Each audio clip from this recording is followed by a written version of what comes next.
કાશીની માફક હવે સોમનાથ ત્રિવેણી સંગમ ખાતે પણ દરરોજ સંધ્યા આરતીનું આયોજન થશે। સોમનાથ ઉત્સવમાં હાજરી આપવા આવેલા રાજ્યના મુખ્યમંત્રી ભૂપેન્દ્ર પટેલે સોમનાથના સોમપુરા બ્રાહ્મણોને આરતી કરવાને લઈને મંજૂરી આપી છે, જેથી સરકારના આ નિર્ણયને સોમનાથમાં રહેતા સોમપુરા બ્રાહ્મણો આવકારી રહ્યા છે।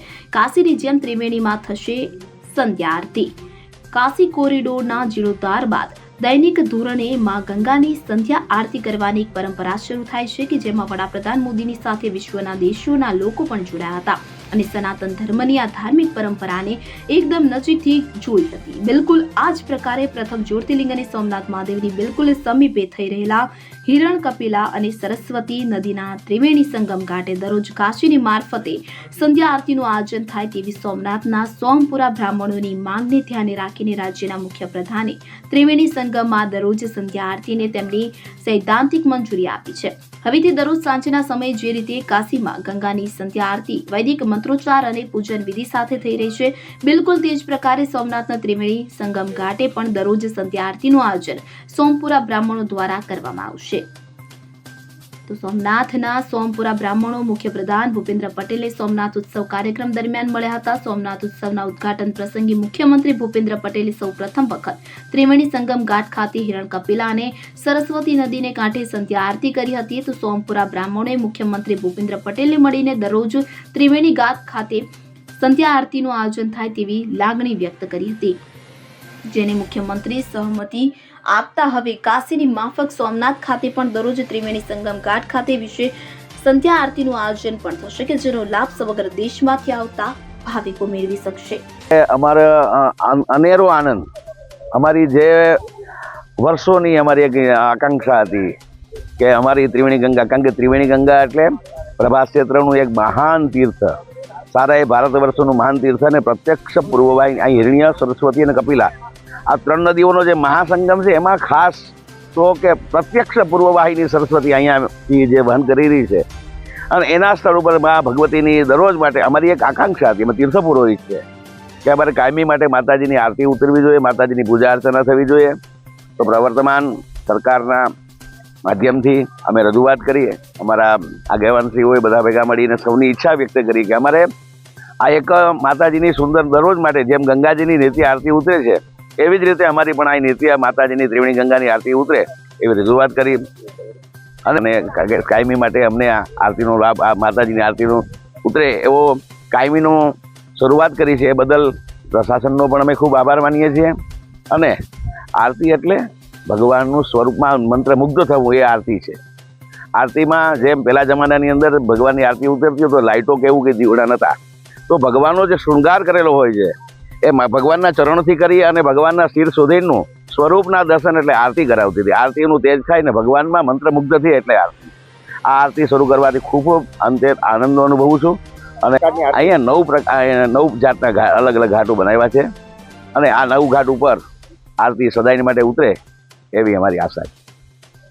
भारतीय संस्कृति का सबसे प्राचीन सोमनाथ मंदिर, जिसका इतिहास इन शब्दों से भरा पड़ा है कि कौन महान थे, किन्ने आतताइयों ने इसको समाप्त किया। आरती हिंदुस्तान में बहुत जगह होती है, हरिद्वार में होती है, महाकाल में होती है, अभी हम लोग परसों पाली ताना था, वहाँ भी नदी की बहुत शानदार आरती होती है। आरती भारतीय संस्कृति का पोषण है, प्रचार है, लोगों की धार्मिक भावना उज्ज्वलित होती है और उनको एक इसका महत्व समझ में आता है। मेरे हिसाब से यहाँ के सारे आयोजकों का निवेदन है इस प्रकार की आरती का आयोजन करते रहें ताकि भारतीय संस्कृति पुष्पित और पल्लवित होती रहे। में डेली आरती होगी ऐसा मुझे पता लगा है, पर मेरी ये प्रार्थना है इसको हाईलाइट करें ताकि लोगों का रुझान इसकी तरफ हो और ये हम लोगों को सांस्कृतिक और विरासत है जो हम लोगों को मिलने का और समझने का प्रयास होता है। प्रथम बात करवामां आवे तो त्रिवेणी महासंगम, कपिला, हिरण और सरस्वती आ 3 नदीओनो अहींया संगम है और संगमनी साथे समुद्रनी साथे पण संगम एक ज जग्या पर होय एवुं भारतनुं एकमात्र आ स्थळ छे।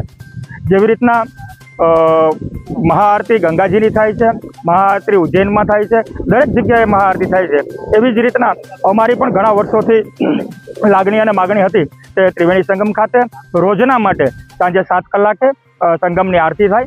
અને માનનીય મુખ્યમંત્રી સાહેબ જ્યારે પધાર્યા ત્યારે તંત્રના સાથ દ્વારા ખૂબ સરસ મજાની મહાઆરતીનો કાર્યક્રમ સ્ટાર્ટ કરવામાં આવ્યો છે અને અમારી એવી માગણી છે કે આ આરતી કાયમ માટે ત્રિવેણી સંગમની મહાઆરતી થાય અને આવનારા તમામ દર્શનાર્થીઓ આનો લાભ લે અને સોમપરા બ્રાહ્મણ સમાજ દ્વારા આ આરતીનું સંચાલન થાય એવી અમારી માગણી. હા, અમારા માનનીય પ્રમુખ સાહેબશ્રી દ્વારા મુખ્યમંત્રીશ્રીને રજૂઆત કરવામાં આવી હતી અને મુખ્યમંત્રીશ્રીએ તાત્કાલિક ધોરણે સ્થળ ઉપર જ એમની મંજૂરી મૌખિક આપી છે અને હવે પછી અમને આશા છે કે રોજ માટે 365 દિવસ ત્રિવેણી સંગમના ઘાટ ઉપર આ મહાઆરતી થશે અને આનો લાભ આવનારા તમામ દર્શનાર્થીઓનો લાભ મળશે એવી અમારી આશા. ખાસ કરીને ત્રિવેણી સંગમ છે એ હજારો ભારતીય નાગરિકોનું એટલે સનાતન ધર્મનું એક મહત્વનું સ્થાન ગણવામાં આવે છે. જેમ ગંગાજી અને બનારસમાં જે રીતે સંગમ આરતી થાય છે એ જ રીતે અહીં ત્રિવેણી સંગમમાં પણ આરતી થાય એવું સોમપરા બ્રાહ્મણ સમાજનું એક સ્વપ્ન હતું, એક લાગણી હતી.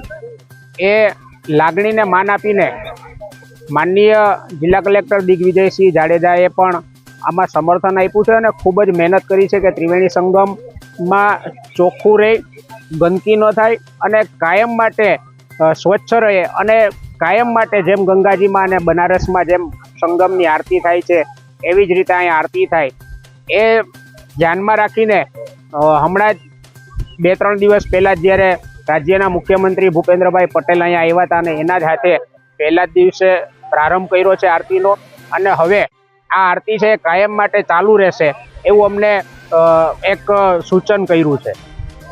ખાસ કરીને જ્યારે સીએમ આવ્યા હતા ત્યારે અમે તીર્થ પુરોહિત સોમપરા બ્રાહ્મણ સમાજ દ્વારા અમારી લેખિતમાં એક લાગણી અને માગણી છે વ્યક્ત કરવામાં આવી હતી.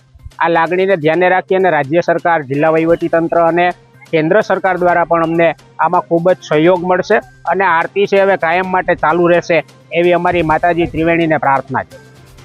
દીપક જોશી સાથે સેન 24 ન્યૂઝ કે સોમનાથ. હવે જુઓ દેશ દુનિયાની તમામ ખબરો તમારી આંગળીના ટેરવે. ઉઠાવો મોબાઈલ અને ગૂગલ પ્લે સ્ટોર પરથી ડાઉનલોડ કરો અમારી CN24 ન્યૂઝ મોબાઈલ એપ.